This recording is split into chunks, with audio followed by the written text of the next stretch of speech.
속보가 들어와 있는데요. 성탄절인 25일 오후 대통령실 청와대에서 쿠팡 대책회의 긴급 소집합니다.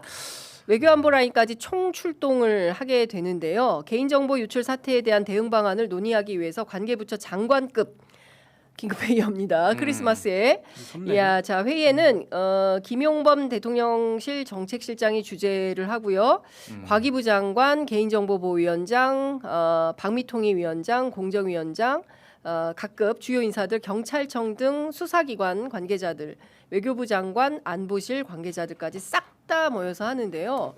지금 트럼프 일기 안보보좌관이 오브라이언 전 보좌관이 자신의 SNS에 올린 글이 좀 파문이 있습니다. 한국 국회가 쿠팡을 공격적으로 겨냥하는 것은 한국 공정위의 추가적인 차별 조치와 미국 기업들에 대한 더 넓은 규제 장벽을 위한 무대를 만드는 것이다. 한국이 미국의 테크 기업들을 타깃으로 삼아서 트럼프 대통령의 노력을 저해한다면 매우 불행한 일일 것이다. 가만히 있어봐. 어제 트럼프 대통령이 황금 열쇠를 백악관 황금 열쇠를 이재명 대통령에게 주었는데 일기의 안보보좌관이 또 이런 얘기를 합니다. 자, 이거는 제가 해설을 좀 해드릴게요. 네.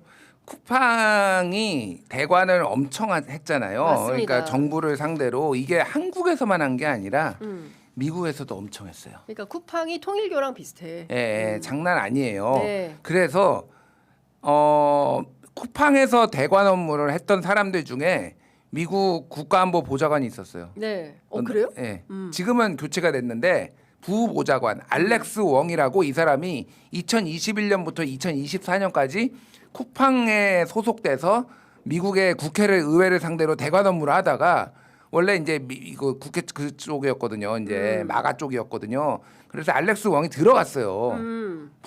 국가안보보좌관 부보좌관으로 들어갔다가 교체는 됐습니다. 지금. 그런데 그런 식으로 미국의 그 마가 세력 그 트럼프 행정부의 상당한 로비를 많이 해놓은 상황이에요, 쿠팡이. 그러니까 지금 쿠팡이 어마어마하게 위기감을 느끼고 있으니까 네. 이제 미국 행정부를 동원하는 거죠. 근데 이제 하는 짓이 제가 보기에는 비슷해요. 그러니까 뭐냐면은 예전에 윤석열 쪽에서도 마가들 움직여가지고 뭐 윤석열이 탄압받고 있다 막 이렇게 했는데 트황이 뭐 윤칼을 구하러 올 거다 막 뭐 그런 것도 있었고 그러니까 심지어는 한미 정상회담 하는데 그 네. 미국 애들 그 굴려가지고 트위터에 뭐 올리게 하고 막 이렇게 막 작업했잖아요. 그러니까 네.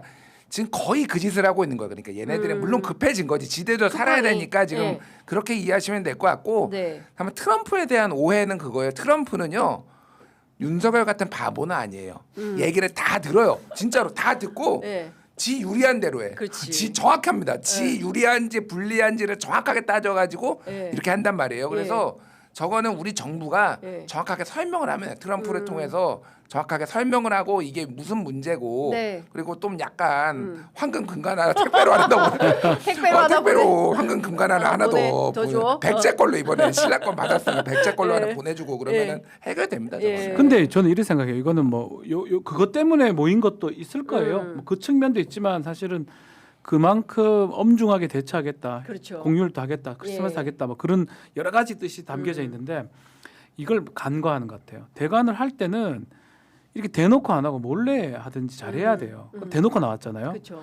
그러니까 쿠팡이라는 기업이 이 인프라를 깔고 한 거는 결국은 뭐 자기들이 뭐 적자를 해가지고 잘한 건 있겠지만 우리 국민들이 호응했고 편하고 한 건데 지금 자꾸 등 돌리고 있거든요.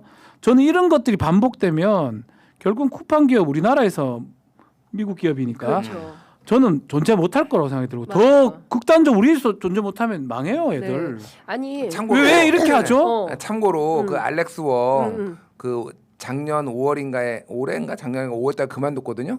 지금 한화 소속이에요. 한화? 예. 왜 하나에 이 갔어요? 로비스트들 이게 미국은 로비스트가 로비스트 합법이에요. 합법화돼 있기 그러니까. 때문에 대놓고 로비를 해요. 그래서 한국에서 옛날에 박원순 시장이 이제 시민운동 할 때 그러지 말고 대한민국도 로비를 합법화해서 공익 로비단이 활동할 수 있게 하자. 그래서 국회를 상대로 적극적으로. 근데 이제 우리는 이제 로비스트법이 없고 그 로비가 금지되어 있습니다. 그래서 좀 다른데 저는 이 오브라이언의 주장 가운데 제일 기가 막힌 것은 한국이 미국 테크 기업들을 타깃으로 삼아서 트럼프 대통령의 노력을 저해한다 이런 주장을 하는 거예요.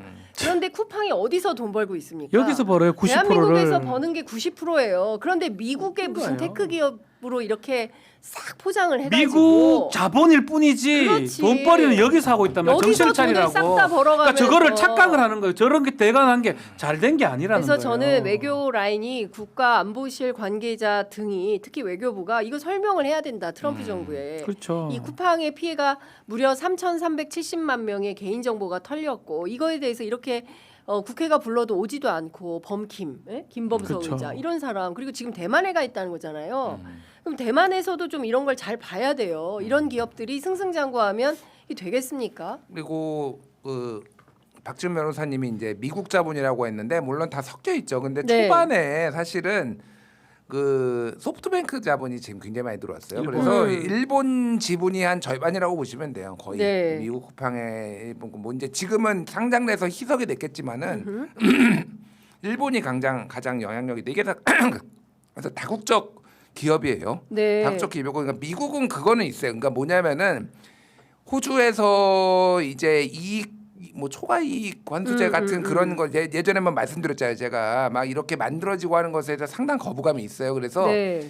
구글도 예를 들면은 미국에서도 돈을 벌지만은 유럽에서도 돈을 벌고 한국에서도 돈을 벌고 근데 이들에 대해서 제재를 하려고 하는 것에 대해서 민감하게 반응하는 게 있어요. 왜냐하면 그게 결국은 미국 기업에 영향을 주고 그게 미국의 부가 조금 영향을 받고 쪼그라들 수 있다라는 우려가 있는 건 맞는데 이 사안은 그 사안이 아니다라는 걸 설명하면 되는 거예요. 그러니까 네. 이게 그게 핵심이에요. 그러니까 저건 로비들이 계속 돌아가고 저 논리를 만들어 가지고 말을 해주세요라고 지금 로비가 들어갔다고 보면 될 것 같아요. 네, 그러니까요. 근데 이런 거에 흔들리거나 저는 이제 요걸 대비하기 위해서 관계부처 외교안보까지 총 출동해서 성탄절임에도 불구하고 맞아요. 이 회의를 하는 거다. 그리고 이거는 정말 심각한 민생이기 때문에 그리고 지금 대안이 없잖아요. 탈팡을 하고 싶어도 당장 내일 아침에 어린이집에서 뭐 사오라고 할지 모르기 때문에 그거를 할 때가 마켓 아니 뭐 아니, 그거 안 근데 되나요? 다른 거 안 되죠. 때문에. 대안은 사실은 만들어지기 마련이고요. 제가 뭐 특정 업체를 누구를 지지하거나 말 이유는 전혀 없는데